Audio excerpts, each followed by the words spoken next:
This is the Yalova Edo bus stand and Yalova mini bus stand, you can say. And this is the bus company that takes you to all the major tourist attractions as well as to some of the cities of Turkey. So this company it launches the buses from here, the Yalova, for the local residents of Yalova, and it's adjoining to the Edo, which is the ferry boat. So whoever comes here, they can book their ticket on Obilet. Obilet is a very good online platform where you can book their tickets, and this is the centralized bus stand, the shuttle buses that moves around on the Yalova city, Yalova town. A lot of smaller shuttle buses that moves around, and that they can drop you to the nearby locations.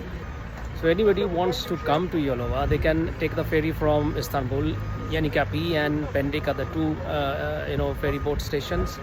Ferry boat from there they can come to this Edo, or there is a bus from Sabiha Gökçen. There is a bus from Istanbul International Airport to the Yalova main bus stand. There are two main bus stands. This is a smaller bus stand, but the two main bus stands are in Yalova bus stand, which is around 10 kilometers from this market, the city center, and one is at the Yalova Oxygen Park, which is slightly far away from it. So whoever wants to come from Istanbul, from the Sabiha Gökçen airport to Yalova, I would say they should ask the bus driver or the bus operator that they want to go to Yalova auto bus stand. That's the autogar, means the bus stand of Yalova, not the one that takes you to the Yalova Oxygen Park, which is quite far away. You have to pay extra for the taxi to come to the city center.